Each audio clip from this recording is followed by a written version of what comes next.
తెలంగాణలో రైతు రుణమాఫీ చేసిన ఘనత కాంగ్రెస్ ప్రభుత్వానికి దక్కుతుందని ఎంపీ చామల కిరణ్ కుమార్ రెడ్డి అన్నారు. ప్రజాభవన్ వద్ద CM Revanth Reddy, deputy CM Bhatti Vikramarka ఫ్లెక్సీలకు పాలాభిషేకం చేశారు. రాష్ట్రంలో ఆర్థిక ఇబ్బందులు ఉన్నా ఇచ్చిన మాటను సీఎం రేవంత్ రెడ్డి నిలుపుకున్నారని నేతలు ప్రశంసించారు. తెలంగాణలో అన్నదాతలంతా సంబరాలు చేసుకోవడంపై ఎంపీ చామల కిరణ్ కుమార్ రెడ్డి ఆనందం వ్యక్తం చేశారు. అన్ని వర్గాలను మెప్పించేలా తమ ప్రభుత్వం పనిచేస్తోందంటున్న ఎంపీ చామలతో మా ప్రతినిధి సైదులు ఫేస్ టు ఫేస్. ప్రజాభవన్లో కొద్దిసేపటి క్రితమే టీపీసీసీ కార్యవర్గ సమావేశం ముగిసింది. ప్రస్తుతం మనతో భువనగిరి ఎంపీ చామల కిరణ్ రెడ్డి ఉన్నారు. వారితో మాట్లాడదాం. కిరణ్, చెప్పండి, టీపీసీసీ కార్యవర్గ సమావేశం కొద్దిసేపటి క్రితం ముగుతుంది. ఏ అంశాల మీద చర్చకు వచ్చింది? సీఎం గారు మిమ్మల్ని ఉద్దేశించి ఏం మాట్లాడారు? ముఖ్యమంత్రి రేవంత్ రెడ్డి గారు ఈరోజు ఎంపీలకు, ఎమ్మెల్యేలకు, మంత్రులకు, అలాగే ఎమ్మెల్సీలకు, రాష్ట్ర కార్యవర్గ సభ్యులందరికీ కూడా దిశానిర్దేశం చేయడం జరిగింది. ఎందుకంటే గత 6 నెలల్లో ప్రభుత్వం సంక్షేమ పథకాల మీద 30,000 కోట్లు ఖర్చు చేయడం జరిగిందని అన్ని లెక్కలు మాకు చెప్పారు.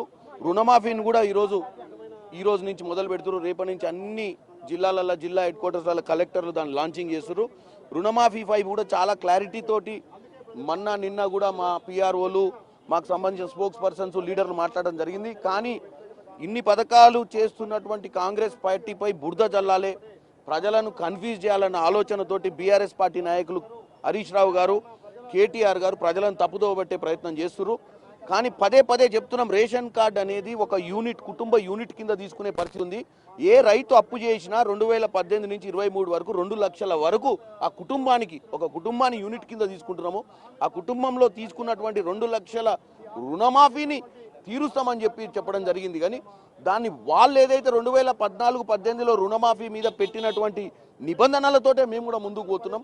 కానీ వాళ్ళు నెరవేర్చలేదు, మేము నెరవేరుస్తున్నాం. నెరవేర్చే దిశగా ముందుకు పోతున్నాం. కాబట్టి ఈరోజు రేవంత్ రెడ్డి గారు ప్రచారంలో విఫలమవుతున్నాం అనే విషయాన్ని చెప్పారు. ముఖ్యమంత్రి గారు లోకల్ ఎమ్మెల్యేలు అందరినీ కాన్స్టిట్యున్సీలల్లో, గెలిచిన ఎమ్మెల్యేలను, ఓడిపోయిన ఎమ్మెల్యేలు అందరినీ కూడా కాన్స్టిట్యున్సీలల్లో గవర్నమెంట్ చేసే పథకాల గురించి అవగాహన అనేది ప్రజల మధ్యనకు తీసుకుపోవాలి. ప్రజలు గెలిపించుకున్న ప్రభుత్వం ఇది కాంగ్రెస్ ప్రభుత్వం. కాంగ్రెస్ ప్రభుత్వం చేస్తున్న పథకాలను ప్రజలు కూడా అభినందించి, ప్రజలు కూడా వాస్తవాలు తెలుసుకొని, ఇటువంటి నాయకులు ఎవరైతే తప్పుడు ప్రచారం వాళ్ళని తిప్పికొట్టాలని చెప్పి, ప్రజలను చైతన్యవంతులు చేయాలని చెప్పి ఈరోజు రేవంత్ రెడ్డి గారు చెప్పారు. మా ఎంపీలకు కూడా మీరందరూ భారతదేశ వ్యాప్తంగా ఈరోజు తెలంగాణలో 6 నెలల్లో ఇన్ని మంచి పథకాలు చేస్తున్నటువంటి తెలంగాణను కూడా, తెలంగాణ జరుగుతున్న పథకాలు కూడా మీరు రేపు జరుగుతున్న పార్లమెంట్లలో చర్చ చేయాలి. తెలంగాణకు రావాల్సిన నిధులు కూడా తీసుకురావాలి. తెలంగాణ జరుగుతున్నటువంటి తెలంగాణ మోడల్ని కూడా ఈరోజు భారతదేశ వ్యాప్తంగా మనము ప్రజలకు తెలిసే విధంగా ఈ పరిపాలనను తీసుకోవాలని చెప్పి. ముఖ్యంగా హరీష్ రావు గారు 2 లక్షల రుణమాఫీ సాధ్యం కాదు, ఓట్ల కోసమే ఈ విధంగా రేవంత్ రెడ్డి పార్లమెంట్ ఎన్నికల సమయంలో మాట్లాడారని చెప్పేసి అన్నారు. కానీ ఇప్పుడు ఆగస్టు 15 కంటే ముందే కూడా మీరు 2 లక్షల రుణమాఫీ చేసేందుకు కూడా సిద్ధమయ్యారు. ఆల్రెడీ రేపు 1 లక్ష వరకు రుణమాఫీ చేస్తున్నారు. ఈ వ్యాఖ్యలు అంటే సాధ్యం కాకపోతే రాజీనామా చేస్తామని చెప్పేసి కూడా తను వ్యాఖ్యానించారు. ఈ వ్యాఖ్యలు ఎలా చూస్తారు? ఈ వ్యాఖ్యలను నేనేం మీరు ఒకసారి హరీష్ రావు గారు ఎక్కడున్నా, ఏ పొక్కల దాక్కున్నా గుంజుకొచ్చి అడుగురి. ఎందుకంటే హరీష్ రావు గారు మాట్లాడిరు కదా, కాంగ్రెస్ పార్టీ చెయ్యదు, ఓట్ల కోసమే చెప్పిందని. మరి హరీష్ రావు గారే సమాధానం చెప్పాలి. అంటే సమాధానం చెప్పాల్సి వస్తుందనే ఒక పరిస్థితి వస్తుందన్న ఉద్దేశంతో ఇవాళ హరీష్ రావు గారు కేవలం తప్పుడు ప్రచారం చేసే ప్రయత్నం చేస్తున్నారు. కాబట్టి నేను ఒకటే చెప్తున్నా, ఈ ప్రచారంలో అంటే ఈ బీఆర్ఎస్ ఎమ్మెల్యేలు చేసే తప్పుడు ప్రచారాన్ని తిప్పికొట్టాల్సిన అవసరం ఉందని చెప్తున్నాను.